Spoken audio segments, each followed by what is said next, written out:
watching the exclusive sneak peek of NGBN TV.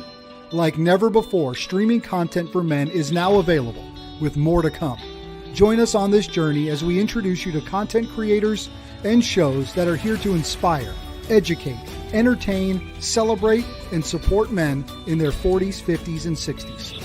We can't do this without you, so please enjoy this sneak peek, but also share it with your friends and family, and help us connect with companies, organizations, brands, or nonprofits who align with our mission to save men's lives. This is the NGBN TV Sneak Peek.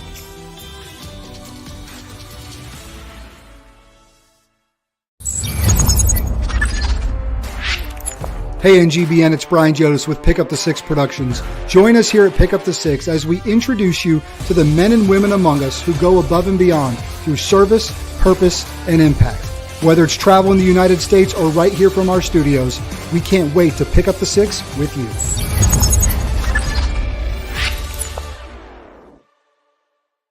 Welcome to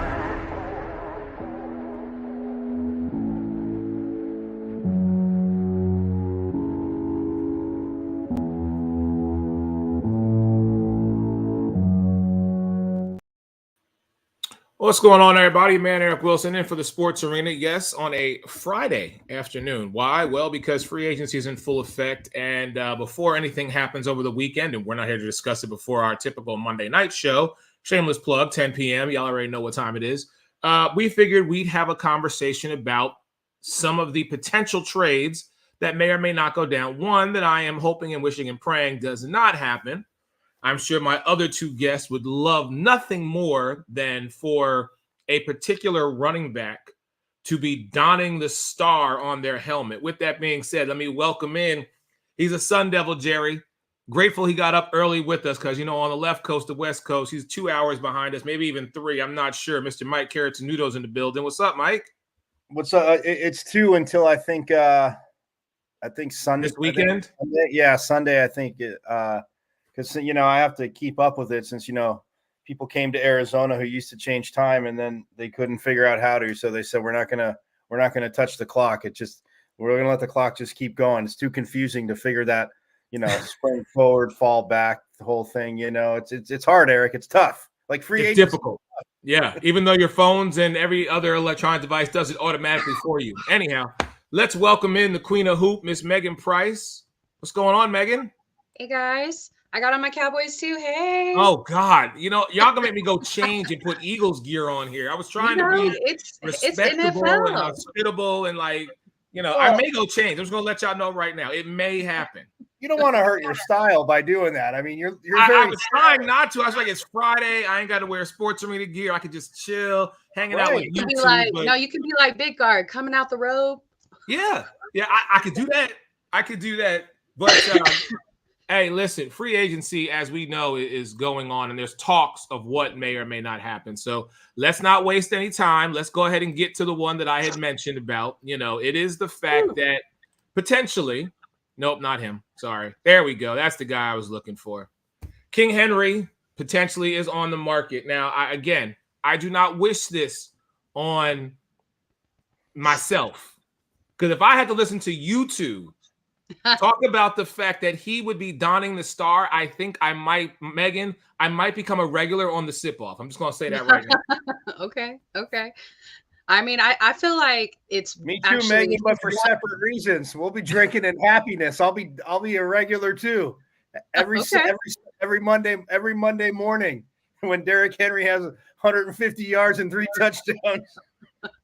Oh, well, and okay, so you brought up Derrick Henry. I didn't know if you were going to go. He's one of two actually running backs that could come to Dallas. I know we'll get to the other one later, and I'm sure hoping he keeps it within the conference. Keep it in the NFC East. I hope he wants that get back. He can come to Dallas and get that get back. And Derrick Henry, you too. Now we don't play the Titans very much, but you can get your get back in Dallas too. You can come over here and have a phenomenal year because obviously our run game was a little lacking this year. We have been used to a two-back system for quite a while within Zeke and Pollard. Pollard, he did okay. It wasn't as good as the year before that, but I think that we put too much of the workload on him. He had a couple of health issues. I feel like you definitely want to have two different types of backs. Like that's the most successful way to go. You want to have your workhorse, your Zeke type of running back. And then you also want somebody that is probably a little lighter on their feet, able to get that quick burst of energy. And that's what Tony Pollard is. You need both to be successful. And Derrick Henry, no matter how old he gets, he still owns Josh Norman. It don't matter. He can come over here and do really, really well. I love it. Please come to Dallas. I'm just saying, I'm glad you brought up workload, Megan, because that was my argument for why King Henry, you should not go to Dallas. And let me just say this. Look, real quick, from one king to another, okay? Follow me on this one. What have the Dallas Cowboys done across their entire historic franchise history? They have ran running backs into the ground. We will take Ezekiel Elliott, who's now a shell of himself in New England, okay? We'll take DeMarco Murray, who left and went to Philadelphia just to lighten the load. He went to the rival of rivals just to lighten the load. And then let's not even go back to the three-time Super Bowl champion Emmitt Smith. What is Dallas's history? They have run running backs into the ground. Why, Derrick Henry, would you want to go there? Speaking of which, Jerry Jones could have got you last year, potentially even the year before that, and he still ain't picked you up? Why now is my question. Why now, Mike Caratenuto? Tell him, Mike. Tell him. Yeah. First of all, your recent historical facts are a little shaky, Eric, a little off. Running into the ground, yes, DeMarco Murray did have a ton of carries, but when he went to Philly, they also tried to get him to go East-West more, and that didn't work out. And then he went to, Tennessee, and then he worked with a young Derrick Henry, and his career was a little revitalized after he left Philly, which no surprise. But that being said, I mean, look, Derrick Henry, what I wanted the trade last year. So yes, they would have had a trade for Henry last year, and I don't think the Titans were. The asking price was, insane, which if you're the Titans, you make it insane because you want Derrick Henry to go absolutely nowhere. I mean, look, he has since 2018, he has 5,000-yard seasons, one 2,000-yard season, in which he still did not break a guy in my top five, Eric Dickerson's single season rushing record. But I mean, look, this is a dude that if he's not going to be running to the ground in Dallas. I mean, people say, okay, the whole age thing, and I only bring it up. How is he not, Mike? Saying, hold on.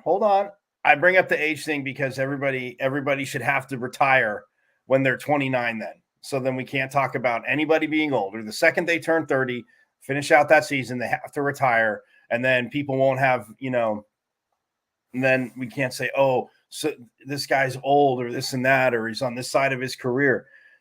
Deion Sanders ran a 4.32 at 37 years old. Yes, I know, freak athlete and might be the exception, not the rule, but speed-wise. But, I mean, even T.O., right before he went to the Hall of Fame, said he could come back and play, and he was talking about how receivers are, soft, this and that. For Derrick Henry, yes, there's mileage on the tires. We get it. But to Megan's point, and it's been everybody's thing for the last seven, eight years, is you have two running backs. Like, yes, before Tony Pollard's injury, and this year you knew it was going to be a little slow because the first half of the season when he came back in, when he was playing, it didn't look the same. The last half of the season, Tony Pollard looked like he had that little bounce back in his step coming off the injury. But like I said last year a million times, he is not a 3-down back. Some series, yes, he can be if you pick the spots. But for Derrick Henry to come in, oh my goodness, even if it's red zone, his blocking abilities, he is going to put his helmet down and just bust heads, which is beautiful. Any other team in Dallas? Eric, we're going to talk about rebuttal to the running them into the ground. Is a guy they mentioned yesterday, another guy they mentioned yesterday for the Cowboys. I almost fell out my chair, and then I started looking some stuff up, and I wrote it down. But DeAndre Swift. All right, goodbye, Mike. Goodbye, Mike. Goodbye. Mike, goodbye. Go ahead, Megan. Goodbye. I'm not even listening to him. Oh, okay. Well, okay. So I feel like here's my rebuttal to the running our running backs into the ground. For yes, some of the names you brought up, yes, very true. Agree. Ran them into the ground. And when we had the clapper, we ran Zeke into the ground. I agree with that statement.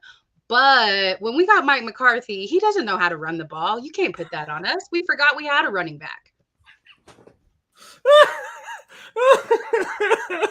I hate Mike McCarthy. I do. I can't even argue that point. I really can't. Yeah, I was going to say, Eric, because Megan, that's a perfect point too. And that's what I was going to say is that with all the passing they've done, yes, I mean, he mixed it up a little bit. Cap room? That's why Dallas didn't get him last year. Now, does Baltimore have cap room? Well, all I know is the Cowboys. Baker, the man who knows it, Mr. Raphael, he says I'm just asking. Baltimore is more realistic. So, well, I met Raphael and I like him, but Dallas is the most realistic dream spot for Derrick Henry, and that's the word dream. Had you taken Zach Martin? Hold on, Zach Martin just reworked his contract. We just heard news that Zach Martin reworked his contract, right? So he has several avoidable years, and it gives us 14 extra million that we can add onto the cap. And I do feel like obviously it's a possible contract extension year for Dak.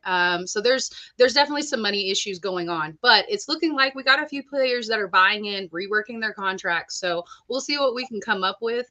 Now, the reason we didn't get him last year was because cap issues. Okay, so then my question is this: since Zach Martin since Zach Martin reworked his contract, then I'm gonna ask both of you. And it looks like we're gonna release Michael Gallup. Okay, fine. Even do that. So you release Michael Gallup. Martin restructures his contract. So then both of you, I want you to take the role of your owner and say, what are you offering Derrick Henry on a 1-year deal? Mike, you go first. What are you offering him? 1 year. Well, I mean, Eric, that's a trick question. It's kind of How is that a trick question? My cousin Vinny, because it's going to be a 2-year deal because of the cap. Fine. Okay. 2-year deal, Mike. What are you giving Derrick Henry? 2 years. Mine would be 2 years. I would say 27 million with 17 guaranteed. 27 million. Okay, yeah, you're being a little more friendly than me. I was going to say 25. I was going to say 25. 2 for 25. Right, because the average when Saquon got tagged last year, right? When Saquon got tagged, wasn't it like and Josh Jacobs too? 14.3 or something like that. That was the average amount, right? Well, you want to pay? It was 9 million. Remember they gave him they gave him, it was like 9.1, and they gave him almost like an extra million to make it close to 10 this year. Okay. But you're right. No. Not this year. Well, yeah. Henry was the highest paid, and they all were talking. Josh Jacobs got the same thing, and the Raiders gave him a few more bucks too, Megan, because we had talked about that on the show. It was a joke what they gave compared to obviously Daniel Jones getting the contract and Saquon. 40 million. But I mean, you want to go 25. I can see that 25, but I just said 27. To me, the 2 years don't matter. It's going to be at least 17 guaranteed gets them. All right, 17 guaranteed. So you're talking. That's why it's a 2-year deal, because it'd be an $8.5 million cap hit this year and next year. And even if they do release him, which again, I don't think they would. I think for 2 years, that's a sweetheart deal, because Derrick Henry, And if they make it a real sweetheart deal, but I don't for running backs, and when they had that little summit last year that we talked about, remember, Eric, with Saquon, Derek and Josh Jacobs and quite a few other running backs got in on it. Like, if he was to do a real sweetheart deal, he'd do 3-year deal. But I'm with you. I think it's a 2-year deal, ends up basically being a 1-year deal, but because of cap reasons, it's a 2-year deal. But he's getting at least 17 guaranteed. Check this out. I love Derrick Henry. I'm not mad at that. Just as much as the two of you. I love me some Derrick Henry. Mm-hmm. But the age and the wear on the tires in Tennessee, and granted, the man gets better as the game goes on. He has proven he is an enigma. When it comes to the fourth quarter, Derrick Henry is like, he goes backwards. In the first quarter. What about AP? AP played for a long time. Right. AP did the same thing. They don't necessarily just fall off the cliff at 27, y'all. No, some of them do. Some of them do, but more not than all most, of them do. More than most. Right. But So that's why I'm saying you're saying that Derrick Henry is an anomaly, right? I'm saying that. But 2 for 27, I'm saying is a little too much. I would go, listen, Megan, what you said, 2 for 25, that's my max with Derrick Henry. And I love Derrick Henry. What's your guaranteed money? If we go, okay, fair enough. Mike, if we go 2 for 25, then my guarantee for him is more than yours. My guarantee for Henry is 19. Okay. And see, I would have said about 16. No, I'm gonna say 19 sure. because he's Derrick Henry. You put some incentives on it. Okay, that's on how you perform. That's the most unbiased thing Eric said in a way, because it's Derrick Henry. But Megan, don't kid yourself. He's just trying to jack up more money so they can't sign somebody like, I don't know, Danielle Hunter in the middle. Which again, if you bring in Henry or like I said, who else we're gonna get to, or Hunter, or what's that? Wilkinson from Miami, who Miami didn't tag either. I mean, those. I know. Houston was the one that I'm pissed off about, and I didn't even pull him up on the screen because I don't want to talk about it. But let's face facts here. The Philadelphia Eagles released Avonte Maddox, and I swear on everything, you want to really annoy me? Let Avonte Maddox go to that star. I will lose my mind on Howie Roseman. I will lose my mind. I'm telling you right now. Ladies and gentlemen, 10 seconds, and we're right back.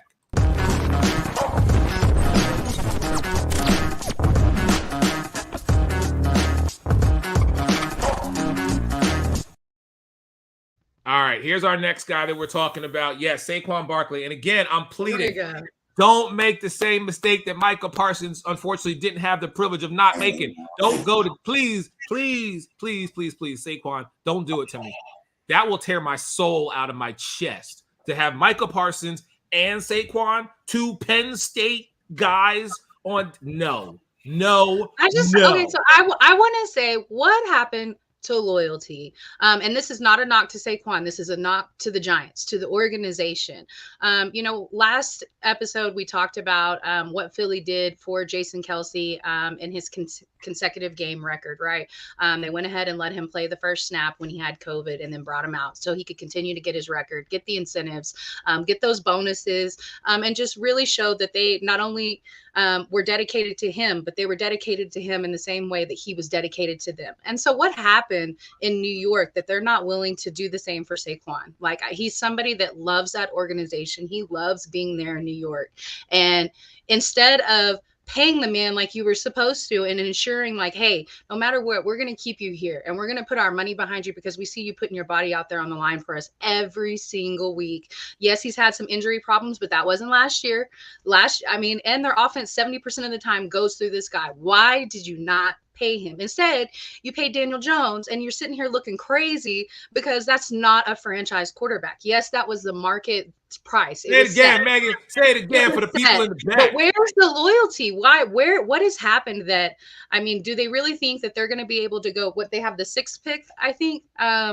Do they really think that they're going to be able to get somebody like Saquon's caliber out of this draft? If that's the case, if you think you can do it on a rookie contract, somewhat understandable. And I realize like it's a business. So the money comes in somewhere, right? But what happens to being dedicated to your guys? It's not like you're going to have to hold on to him that much longer. He's 25, right?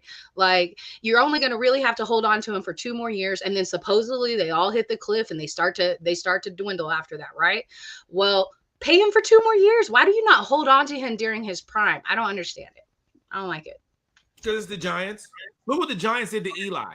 Okay. It happens all throughout the NFL. No, what happened with Philly is becoming more of an anomaly. To actually invest into your guys and treat them right, like that is not the norm anymore. And shout out to Philly for doing that. And it pains me to say that because obviously I'm a Cowboys fan, but it's okay. I mean, what happened to being loyal to your team and your team being loyal to you? Sorry, Megan. That's okay, Megan. Anytime. You on the VIP list for the cookout. So shame on the Giants. Shame on them. It is. That's terrible. That culture that culture is one of those cultures where it's about because here's the thing though. What do we always call New York? New York is the Mecca. It's the media capital. Right. You know what I mean? So there has to be some type of here's what I will say. If Jerry Jones was the owner of the New York Giants, it would be a match made in heaven. Absolutely. That's exactly what it is. Why? Because Jerry is always in the news. He's always in the media. He's always in the spotlight. The Giants ownership, we very rarely hear from them. They make closed-door decisions. And basically, when they're ready to move on from a player, from an athlete, from a coach, guess what? See you so long. Thanks for coming. Goodbye. That's what it is. At least Jerry, to his defense, and again, I hate saying it because I'm an Eagles fan and y'all are Cowboys fans, at least Jerry will go out there and speak on it. That's my whole thing.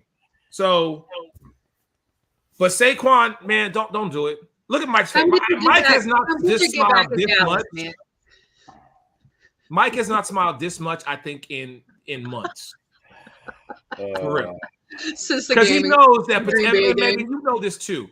One of the two very likely could land in y'all's lap. And it's going to pay me. We're making room for something. We're making room for something. We're doing something for sure. Go ahead, Mike. I mean, look, it'll be either way. It'll be beautiful. And if Saquon ends up there, right? Like I could live with that. I could definitely live with that. I mean, look. He was 33% of the Giants offense when Daniel Jones obviously got his contract. And look, here's the thing: it's still as everybody sees the crazy money, says Daniel Jones isn't worth it. The Giants have a huge out after next year, and it's not going to cost them that much. But yes, it is one more season for Daniel Jones to truly prove himself. And look, I still think the jury's out because I think there were times Brian Daboll obviously helped him out. He cut down the turnovers and the interceptions, especially in the red zone. But as for Saquon, though, look, this is a guy that, he's got nicked up a little bit, but when you're going to sit there and look at 30% of an offense from 2 years ago, 33%, where he had 1,300 yards and 10 rushing touchdowns, that's just rushing. We know what he is in that screen game, in that little dump off game as a receiver. And this year, in 14 games, he had 962 yards and he rushed for 6 touchdowns. Like, this is a dude that either way, look. All three of them, because I know we're not really touching on Josh Jacobs, but yeah, Derrick Henry, yes. Saquon Barkley, yes. Josh Jacobs with the star in his helmet, because he's even younger too. Absolutely, yes. Blow people up. You drafted, you have Dowdle. I mean, if you sign one of these guys and you don't re-sign Pollard, into what Megan was saying too, like after restructuring Zach Martin, and now if Michael Gallup gets released as well, like, there is money there. I mean, look, in a dream world, and we know a Super Bowl is not guaranteed, but Megan, if we wanted to see sad face from Eric the whole season, it would be epic if they just said, hey, you know what? We're going to split the money, and both Saquon and Derrick Henry went to Dallas. Okay. Goodbye, Mike. Goodbye, Mike. Again, I can't today. What is Mike on today? Mike is on something.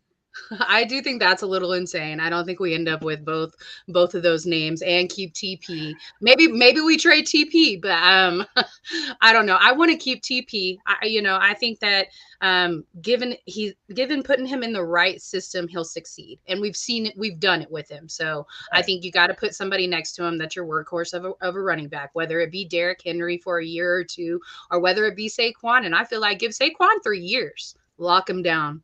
Lock him down for 3 years. If you're able to get him at least 3 to 4 years, lock him down. Jacobs, 3 years. Absolutely. You and I are on the same page there. Yeah. All right. Derrick Henry, yes, you got to put a little timetable on it, 1 to 2 years, whatever. But if you're able to get those other two, lock it.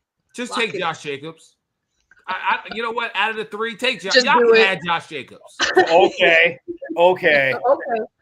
Yeah.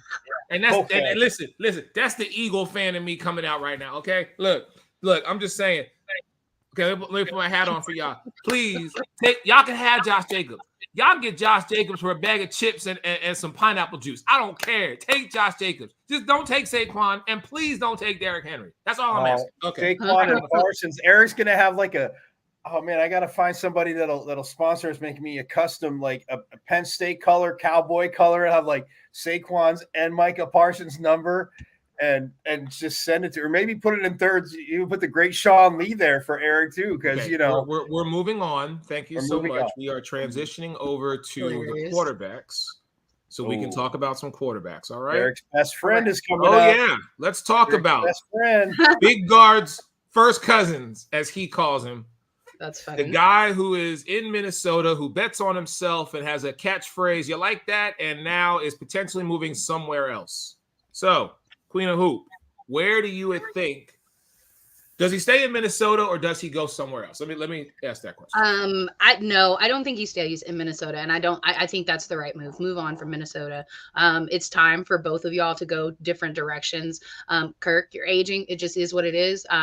I do think that you can be a starter because there's enough teams that need a quarterback, but it's likely that very soon you end up being a QB2. That's where you are in your career journey. That's just what it is. So I do think that he's going to go somewhere as a starter. I really hope that Tampa sticks with Baker, but I just have this feeling that Kirk ends up in Tampa. Oh no way! Please don't put him close. Why y'all doing this to me today? Oh, Megan, that's Kirk Cousins in my backyard, really? Because it's such a Tampa move. It's such a Tampa move to me to let go of Baker, who has worked really hard for you. Because if you were serious about locking Baker down, you would have done it already. Yeah, but it was him or Mike Evans. Come on, out of those two, Mike Evans down first. Yeah, which they did. You had to lock Mike Evans down. How many days ago was that? What, 3, 2? I think Tuesday, wasn't it? The next day. Because look, the thing about Baker, and we going back to this is semi-emotional. Yes, I realize, but loyalty. Baker is a very loyal guy. And he came in and showed you what he was really made of. He's the only guy that's unbeaten in Lambeau, he just has that crazy stat. Now, no, he's not known for having the best arm, but y'all tailored your offense around him and he was semi-successful. Give him some more weapons, give him a little bit better protection. And what weapons does he need? He got Evans, he got Godwin, he got Cade Otton, he's got a run game. How many? Okay, so maybe not weapons, but protection. Give him a little bit better. Rashad White. Yeah. All right, so build an offensive line around him. Okay, that I'll go with. Some protection. Give him some protection. But Megan, I think that's why they're close to a deal too. And then also show up your defense a little bit more. Well, that's all Todd Bowles. I'm telling you, that's all Todd Bowles. Todd need to figure that out. But Megan, you got to figure that out. To your point, though, I think that's why you haven't heard much about Baker, is just because they are working on a deal, and I don't see him leaving Tampa anyway. The fact that Mike Evans re-signs, so here we go, talking about receivers re-signing. Look, if they let Kirk Cousins go, I know during a season we always kid around like, yeah, what's another teammate going to really, unless they're complete, off the rails, Antonio Brown or total diva teammate, like what are they going to say about their teammate?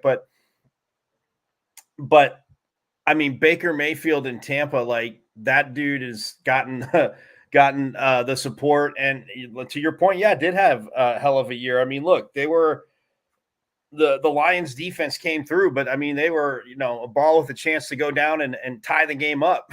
So, I mean, in the playoffs. So I think that's why we haven't heard a ton about Baker to other spots, because behind the scenes, I think they're hammering out the deal. Last year was the prove it year. And to your point, I mean, obviously him and Mike Evans, to Eric's point with weapons, got on the same page quick.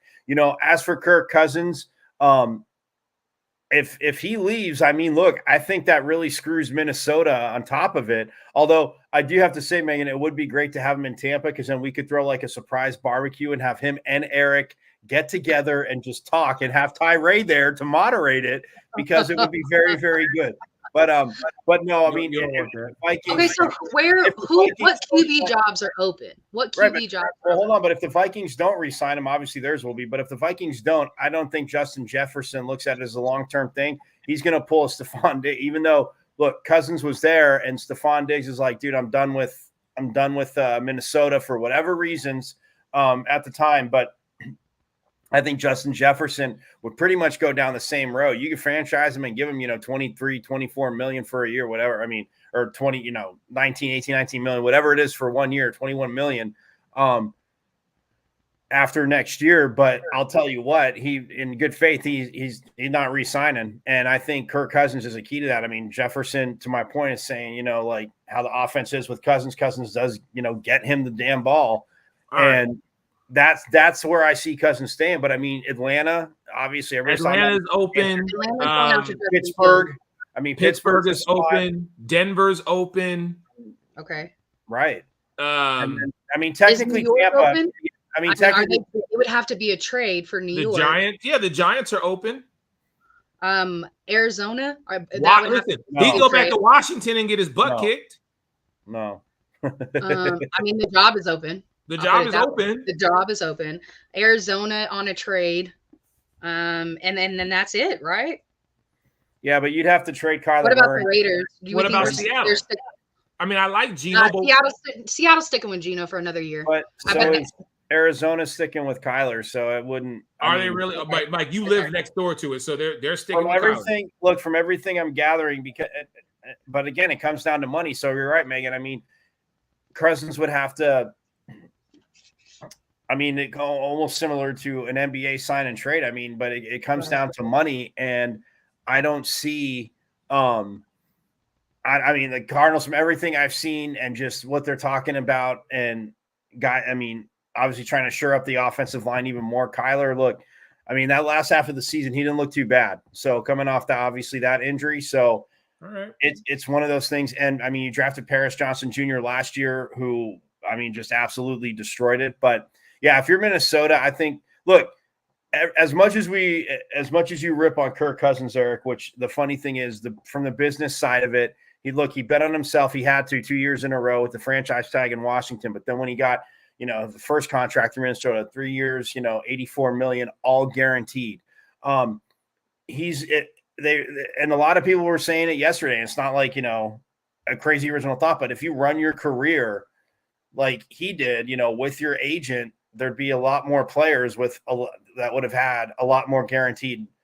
Maybe the contracts overall were less, but still would have had a lot more money. So that's the crazy part. Listen, I don't disagree with you. And listen, like I always say, from a business standpoint, yes, Kirk Cousins has made a lot of intelligent moves. I'm talking about strictly on the field. Listen, for me, the marriage is this. Kirk Cousins can go to Dallas. Then I have one thing that I don't have to like, and I'm good from the quarterback on down. With Derrick Henry right behind him. You're sticking with number 4. No, okay. Don't get me started on that. Stick with your baby. Stick with your future baby daddy and see what happens. Future ex-husband. I told y'all, as soon as he leaves the team, we're done. Well, he's talking about, look, I better not hear more about contract extension from Dak until there's a playoff win. And yes, Megan, I don't disagree. He got a playoff win. He got a playoff win. He had a playoff. Okay, you know what? Mike, look at it. Okay, Mike. I know. We did. A win's a win, is it not? Y'all had a playoff win. Well, let's see. He's had 2 playoff wins in his career, so you don't deserve Mahomes type money No, No. he does not. Burrow type money. I'm sorry, like people's like Burrow's been in the league less. No, I Burrow, agree. I when it comes to contract extension, I don't because wanna hear they're that. already talking about it. I I want want to Michael hear Parsons. some dedication Yeah. to the team. Take Yeah, a my pay PS cut. My Take one, a my pay one Cowboys PSA, Eric. I want Micah Parsons re-signed and locked up, and CeeDee Lamb obviously locked up, and then Dak. Okay, you have this. We bring you in, like we're talking about. You look, unless they land one of those D linemen in the middle, Megan, which would obviously not be a bad thing because outside of the playoff game, which was just a beatdown of running game, but they bring one of those two dudes in, and I go. Of course, I have to. This one pains me too. I'm glad I'm sitting down, because I have to credit John on this one. They bring Hunter in, knowing that and they took a gamble because they definitely could have traded for him, given up some draft stock, and brought him in at the trade deadline last year, like John was talking about. But now they're not franchising him. Miami didn't franchise their dude. They bring in one of those guys to just blow up the middle. Then okay, like we're probably not getting one of those three running backs because the money. True, Maybe we would, but you're not gonna. I'd rather get that done. Obviously, Parsons, Lamb, and then okay, Dak, you have this, but you went get us to an NFC championship. That's priority number one. Yeah, get there, because you can go 12-5, 12-5, 12-5, and basically be a first round exit. Like I want to call them this generation's version of the Cincinnati Bengals with Marvin Lewis and Andy Dalton. Great in the regular season, can't win a playoff game unless you're facing a 41-year-old Tom Brady, and it's. Why in the hell did you bring up Andy? Well, because I was comparing. I'm sorry. We'll go to break so Megan don't shoot daggers at me anymore, ladies and gentlemen. We'll be back when we come back. Very interesting conversation we're going to have about a gentleman who no longer plays in Dallas, but still plays in the state of Texas. We'll be right back.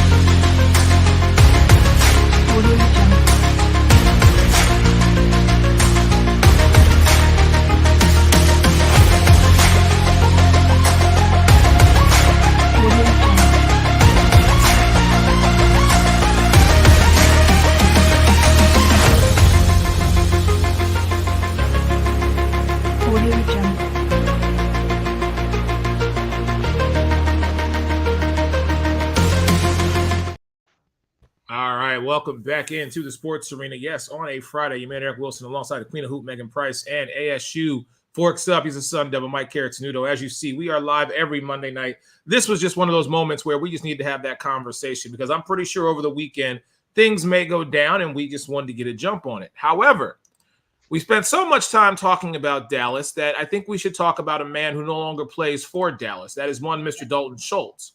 So Dalton was on Pat McAfee and had made some comments about the culture, so much so that it has come into question. Now, Dalton said the focus is just football with regards to the Houston Texans.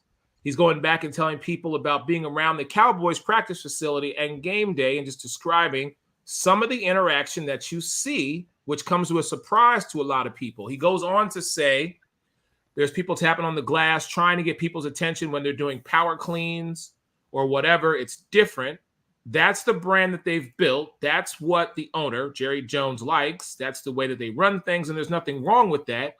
But you don't realize how many eyeballs and how much that can maybe distract in the locker room just being in the facility until you go somewhere else and you're like, holy crap, there's none of that. So I have two Cowboys fans here.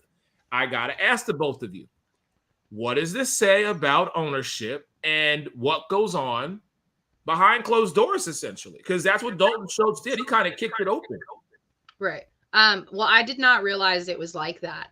So first off, I want to say congratulations to him and his contract. He got 3 years for 36 million over there with the Houston Texans. And as we know, they were really hot this year. They had a rookie quarterback that's just amazing. They had some really great pieces on the defense already, and then they drafted Stroud. So made a ton of improvements this year, and that's a great contract for you, and I'm happy for you. And I don't feel like what he said was disrespectful to Dallas. The only rebuttal that I kind of want to come back with is saying that I think we know what the Cowboys culture is like. Like, we know that this is a similar team like the Lakers or playing in the New York market. Like you said in the beginning of the show, like Jerry would be phenomenal in New York because he's made for that type of media environment and it just media circus. So I think you know that playing for Dallas. So while I did not know that it was to that extreme, like I didn't realize people were like tapping on the glass, and that can be incredibly distracting. But when you know you play for a marquee team like that, I wasn't just incredibly surprised. I just didn't know that. All right. Well, I mean, then I go to Mike and I say, Mike, Dalton Schultz spoke about it for Dallas. I guess my question then becomes, are there other teams like this? And has he now opened up where you're going to see former players or players who may be on a different team speak about, like, let's take, for example, even though he's not here, we somehow find a way to bring him up. Let's say that all of a sudden Tyreek Hill starts talking about what life was like in Kansas City. Mm-hmm. And what if it's a similar dynamic? So then, Mike, what do you think? I mean, look, players talking about it, but the problem is, I mean, you could have asked pretty almost any team, and I would say what Jerry Jones did. Yes, I mean, the Cowboys were terrible and struggling, and I know that makes you happy for me to say those two words together when Jerry Jones bought them and took over. But yes, it was America's team. I mean, he turned them into the Raiders. I mean, with terrible pun intended, but the Raiders on steroids. Because back in the day, I mean, the whole just win baby, Al Davis, with the bravado. I mean, the first guy to obviously sue the NFL. I mean, and then he actually won in court. But just a vision, like Jerry Jones is that owner now. Al Davis, I mean, even towards the end, I mean, yeah, he might talk in front of the camera a little more, but I mean, there's really no one to compare it to. I don't think, Tyreek Hill could say, oh, the Chiefs, cheaped out, or that, they pulled a, if he wanted to say, like, compare it, and Megan, to, like, oh, they became like the Patriots, obviously, once they started going on their run, in the early 2000s, like, not paying guys, releasing guys, or trading them maybe like a year or two before maybe they started falling off. And the Patriots have a ton of players. If he wants to call them cheap and, this and that. Well, in this day and age, if you pay a quarterback, even, Mahomes obviously took a, team-friendly contract in a way. I mean, it's $500 million. He was like, how's that team-friendly? But just the restructuring and pushing money around and all that good stuff. So, yeah, but I mean, there is no other team. Jerry Jones created that. And as long as you know me, that's the most frustrating part to me. Like, we talk about the Steelers or like an organization like that, the Rooneys don't. And I know you said the Giants, like, and it's not that they're doing things, to a shady. I mean, McAdoo was an idiot benching Eli. That's 100%. But as an organization, like the Mara family's kind of like the old school, kind of the same with the Steelers. Like, they're not going to sit there and they're going to comment. And again, not because when they have to, if something happens with the player, like when their punter, when they released their kicker or their punter a few years back, Eric, because it was in the midst of like a lot of domestic violence and it was starting to get, to fruition, but there had been a call there. The Giants didn't even waste any time. Obviously they had to make a statement, but like they released them. They made a statement. Like, that's how the Giants run business, like the Rooney family with the Steelers. You're going to say, what's the constant in there? Well, the constant is stability. Yeah, Jerry Jones has been there, and what Dalton Schultz says, like, yeah, it's a zoo. Like, I mean, like, great. You make so much, X amount of dollars giving tours of your stadium, and people pay to go see it, which, okay, great. But if players are there lifting and stuff like that, like, people shouldn't be like brought by there. I'm sorry. Like, that's just, and I know it's obviously to, an exponentially higher degree. But Eric, if we go to the White House, we're not going to get to, knock on the Oval Office door and be like, "What's up, Mr. President?" No matter who, like, they're not bringing 100 people by there, even if they're as cool as us, But I mean, it's that part, I can see in it being a zoo. And I mean, it goes back to even when, they had the playoff bye and they lost to the Giants a year. I thought, with Marion Barber, when they had a hell of a chance to go to a Super Bowl. And of course, the Giants ended up winning it that year. But like guys on a bye week, and people made a big deal because, okay, so you got Witten and Romo in Mexico, but it's on a bye week and they didn't get back late for practice or anything, but it's that look. And Jerry Jones, to what Dalton Schultz saying, it's like, it's what he created. And yeah, that part of it is annoying, but I also look at the other side, like the lifting weights part. No, I have no, like, people like letting people knock on the glass. Yeah. Kidding me? Like, that's ridiculous. Like, they shouldn't be by here, but everything else, like, you're a professional. So if you're going to do something, then, and it's not like the Cowboys played bad in that game. I mean, it came down to the very end and people were like, well, it shouldn't have come down to the end. Well, the Giants ended up winning the Super Bowl. So like, I mean, that's it did come down to the end. And you can always point to, I mean, well, with Jason Garrett, it's, to me, in a way, it's no surprise. But that being said, it's still, or actually that was Wade Phillips, but nonetheless, he created that. And that's the annoying thing. Cause other clubs, like, yeah, I mean, do you want to be worth like the most in the NFL? Sure. Every owner, of course, wants to be worth, 8 billion, 10 billion, whatever it is.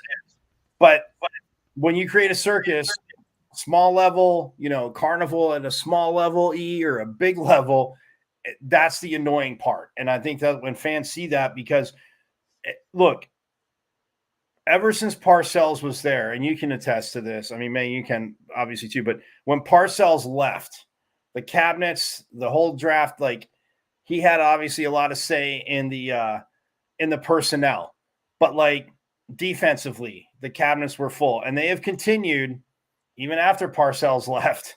They have continued to draft well, develop guys. I mean, all the Razin I give you, but I mean, a guy like, you take a big risk in not getting one of the top corners and then trading down and somehow having Micah Parsons fall into your lap. Like, that's one thing Jerry Jones, and we've said this a million times, is talking about Zach Martin.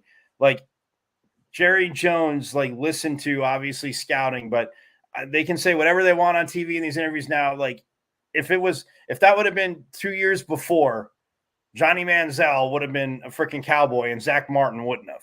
Like, think about that. Like, no, that's, and I get all of that with regards to Jerry, and again, it's his team. So at the end of the day, he writes the check.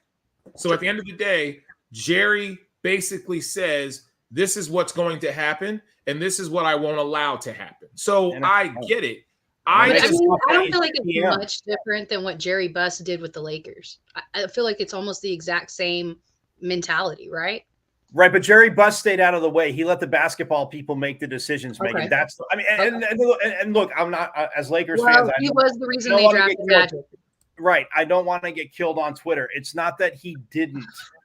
But Mike will get killed on Twitter. That's right. Exactly. Because they I know. So I'm. They won't hear what Jimmy's saying. They'll listen to Jimmy. They won't hear Jimmy. But the thing is, like, what Jerry Buss, and again, he did know basketball, but from the entertainment side, yes, he brought the Laker girls. You got the, you obviously Magic and Bird were the face of the NBA. I mean, like, the faces of the NBA, like, people that understand history, like going from tape delayed NBA finals to, must-see TV in a very short time. I mean, but he had the vision of, yes, we need to turn it. It's entertainment. Like, yes, it's their jobs and their livelihood, and they'll be gone, as will a coach if they don't win. But he didn't have to be in front of them. People talk to him, and yeah, he gave interviews, and I'm not saying that, but it wasn't Jerry Jones took that and said, okay, cool, NFL, you're with Coke. Well, we're suing you because Al Davis sued you. And if it's my stadium now, like you said, Eric, it's my team, it's my ball, I'm going to take it home. But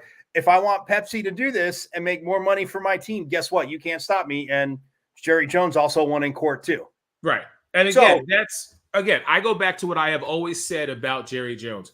The day Jerry Jones decides to teach a masterclass on business, hey, I'm signing us all up. Right. I'm signing us all up. Right. But from an owner standpoint, I look at this and I say to myself, Jerry, you created this culture. Okay. Yeah. So you have to be willing to live with whatever happens, good, bad, or indifferent. To Jerry's point, Jerry's like, I don't care. I've got 5 rings. I'm going to say what I want each and every week. I said 5. I said, as much as it pains me to say. I was just doing like the Kobe. Jerry's got 3 rings, but Jerry's got 3. I mean, the Cowboys. Okay, I'm sorry. Jerry has 3 rings. The Cowboys have 5. But my in saying all that, I say he has to be willing to maintain that level, because each and every week, media pundits such as ourselves, journalists and everybody alike, they want to hear from Jerry. Okay? They want to hear from him. Good, bad, and I know you don't, Mike. I know you don't. Dude, the paternity courts want to hear from Jerry. Right. Everybody wants to hear from Jerry. That's my team, but it's a fact.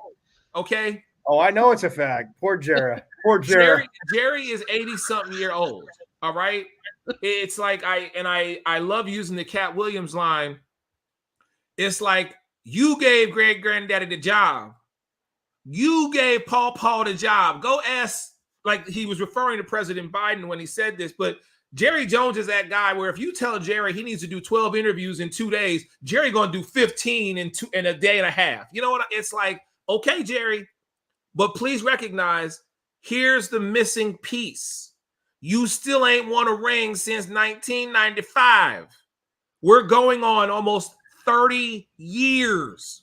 Yes. No NFC Championship games except one. Yeah. And there's nothing. You see, we're quiet because there's really nothing. There's no NFC We're tired. Us fans, we are tired. Right. So I'm like, yo, at some point. And that's the thing that the Cowboys, back in the day when obviously my guy Tom Landry was there, and this, they coined it America's team. Like, when you put that moniker on yourself, and this is what I always say on our show, and it drives me absolutely mad, is he became the GM too. And that's the problem. Like, he said owner, GM, and I'm not saying he didn't understand football, but we all know Jimmy Johnson was that de facto GM in the beginning. And Herschel Walker deserves all 3 rings too, because that trade with Minnesota, thank you, Minnesota. Always have a soft spot for Skull.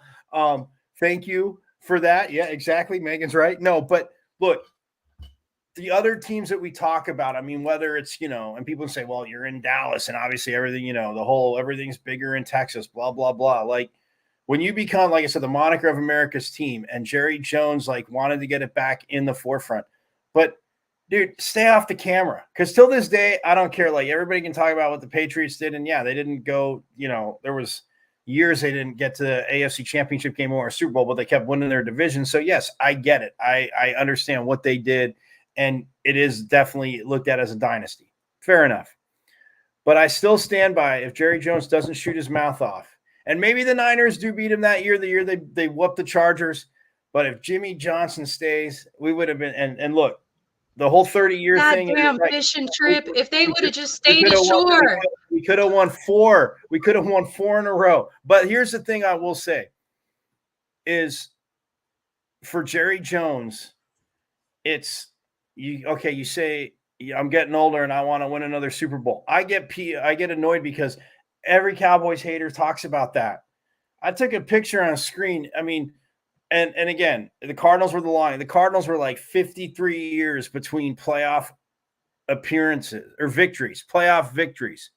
53 seasons the Cardinals went. All these other teams that have never won a Super Bowl, and everybody piles on. And yes, when you're Jerry Jones and you kept that moniker and you want to drive, obviously, as the marketing point, the Cowboys into the, even into the homes and hearts of Eagles fans like you, Eric, which will never happen. But it's one of those things where that's the annoying part as an ownership, because the other teams I mentioned, Kansas City, even Robert Kraft, and yeah, some things have happened, but Pittsburgh, Kansas City, the Giants, whatever. the Jets hire a good coach, and they're just a toxic mess, which is frustrating. But I'm telling your mama. I know, believe me, from It's the truth. from ownership standpoint, even like Michael Bidwell out here, like the Bidwells with the Cardinals, like when they first came out, a lot of it is old money, but the Steelers like are that model team, and it's not because they just don't fire a coach after 3 years. Like, okay, they're not going to sit there and say, oh, Bill Cowher. I remember when Bill Cowher had like, was like. I was going to bring up the Steelers too, because there's a reason people want to retire a Steeler. There's a reason. Right. Mike Tomlin. They're the last few years. Oh, I mean, look. Oh, well, okay. They didn't finish under 500, great, but they haven't won a Super Bowl. And again, those are standards. And when people talk about fans, and that's why when people say, "Oh, I haven't won a playoff game," I'm like, "Cool, we haven't won a Super Bowl." I'm like, I was young and growing up, like I saw the Cowboys be very good and win. Obviously, you saw the Giants win, Washington win, the Niners win. But to me, it's like, okay, your teams haven't even got there. Like your team hasn't done anything. Like, yeah, I mean, and look, most Detroit fans, I always said, man, I just don't get it. Like you have certain pieces, like I would think you could, win more in your division in general and more.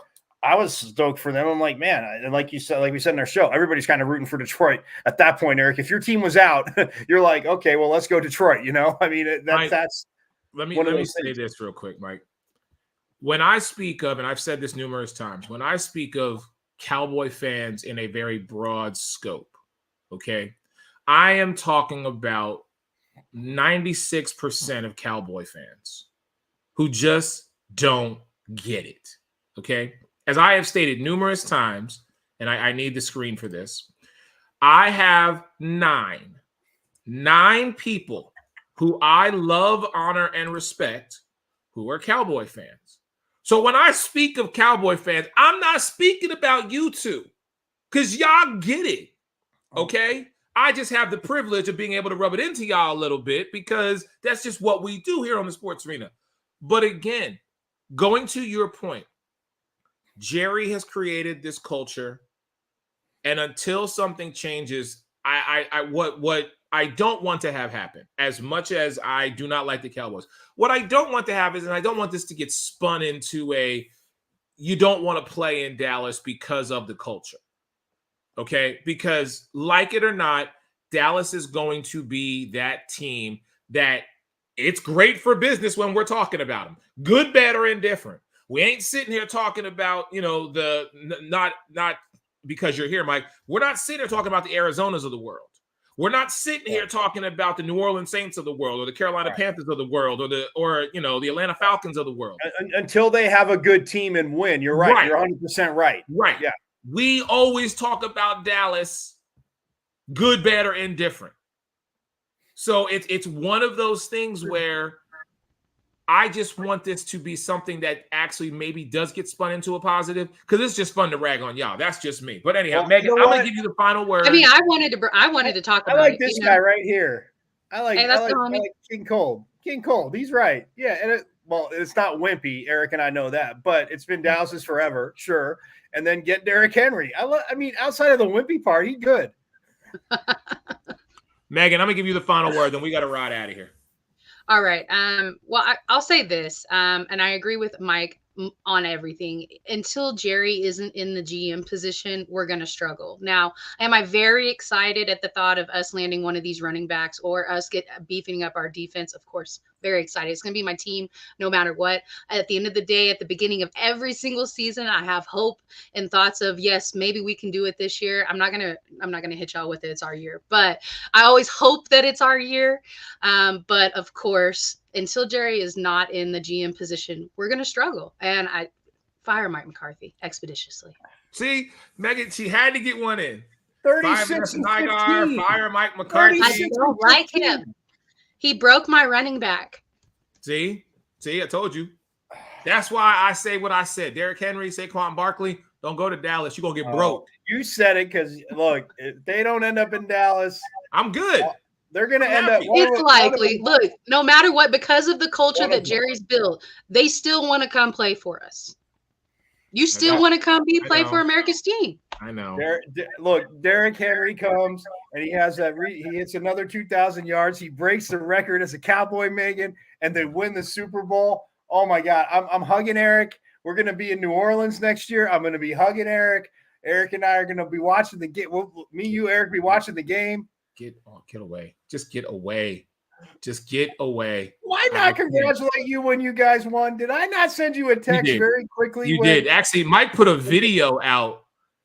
Mike put a video out of congratulating the Philadelphia Eagles. So I guess in return, you don't should it ever happen in our lifetime, I guess I'll have to return the favor. Anyhow, look, we got to get out of here. Thank you so much to the Queen of Hoop, Megan Price, and Mike Carrot-Tenuto for joining us here today, morning me here today. Sports Arena, like I said, as you see, live every Monday night, 10 p.m. Eastern.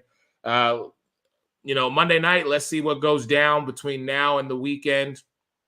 Maybe there will be some trade talks. Just know that if either one of those guys wind up in Dallas, I'm telling you, I'm going to be drinking on Monday night. So I'm going to preface by saying this episode of the Sports Arena will be brought to you by Megan Price's The Sip Off, because I might be too drunk to give a damn. All right, let me just say. So again, to Saquon, to Derrick Henry, please don't go to Dallas. Please. Come to Dallas. Anyhow, much love to everybody. Have a great weekend, and we will see y'all Monday night. Peace.